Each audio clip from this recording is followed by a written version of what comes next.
Kumusta mga brad? Sa ginanap nga po na Makina Moto Show ngayon 2024, may mga tao pa rin talagang bitin. Yes po, nabitin nga daw po sila. Kasi nga yung mga motor na ina-expect nilang lalabas, hindi po lumabas. Kaya ang resulta, malungkot sila. Pero marami din po ang mga tao na masaya sila. Kasi nilabas yung mga motor na hinihintay nila. Ayon pa nga sa kanila, yung mga motor na dati nakikita lang nila sa ibang bansa, nakikita na rin nila dito ngayon. Sa madaling salita, nasa Pilipinas na. Kaso lang nung makita nga din po nila yung presyo, okay, thank you.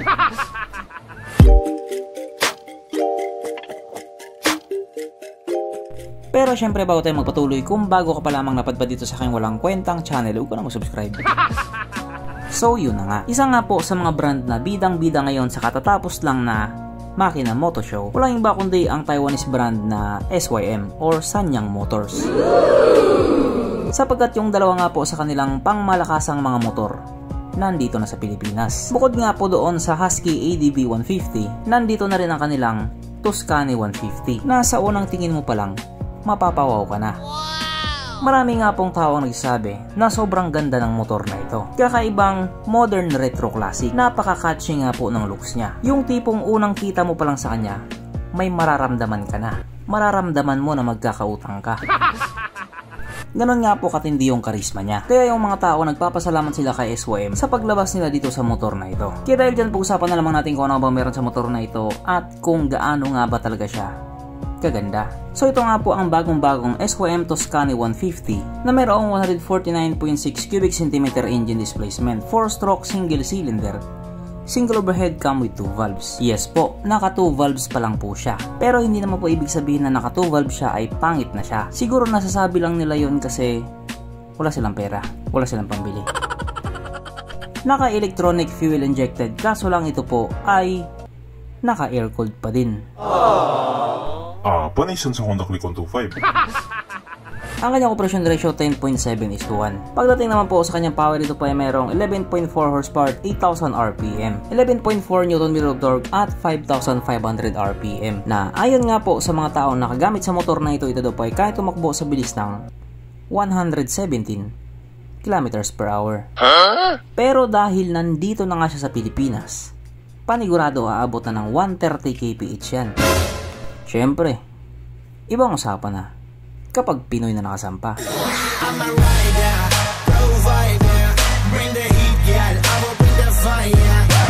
Ang kanyang tangke ay kaya makarga ng 5.7 liters fuel tank capacity na kumukonsumo naman na po ng 45 km per liter. So para nga po sa isang modern retro classic na 150cc na scooter, matipid po siya sa gasolina.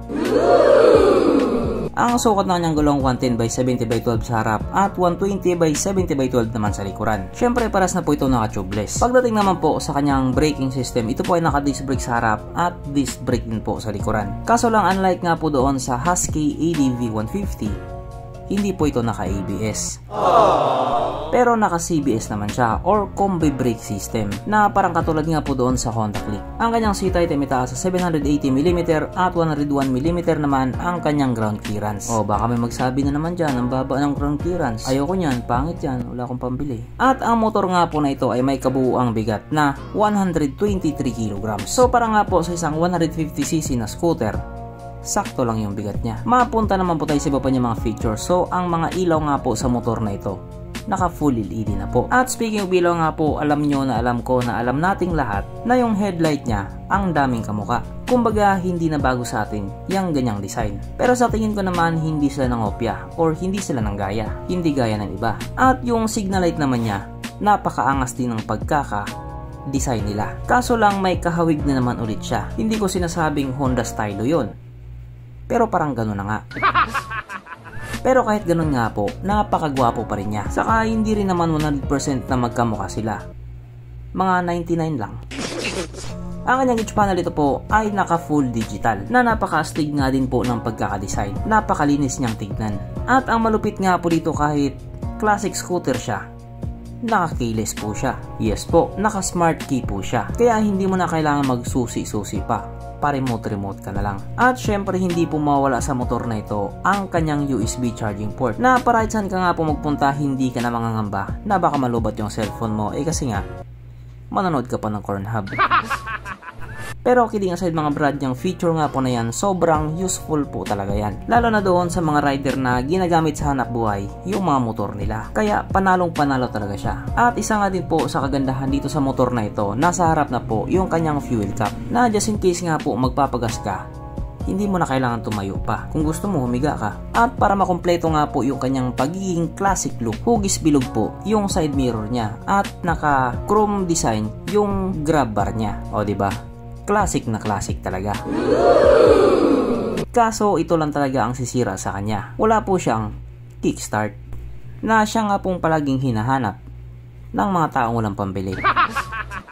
Pero dito, may pambili ka man o wala, alam kong hinahanap mo to. Sapagkat nandito na nga po tayo sa exciting na part, ang kanyang mga suspension. So sa harapang bahagi nga po ito ay ginamitan ng telescopic fork. At sa likuran naman ito po ay gumagamit ng dual shock absorber na ayon nga po sa mga taong nakagamit sa motor na ito, maganda ang bounce.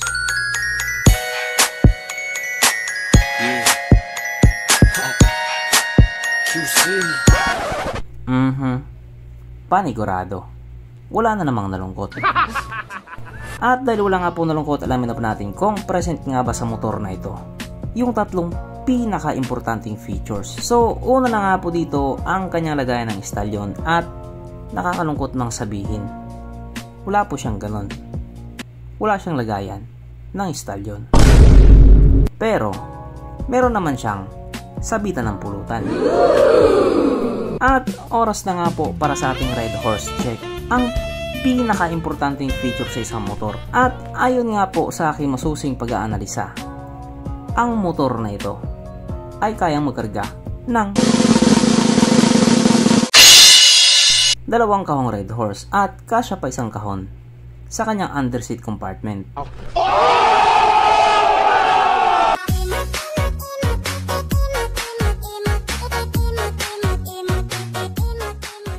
So therefore ang motor na ito ay talagang recommended. Kaso lang dito na nga po sila nag-react ng malala. Sapagkat ang motor nga po na ito ay nagkakahalaga ng 126,900 pesos.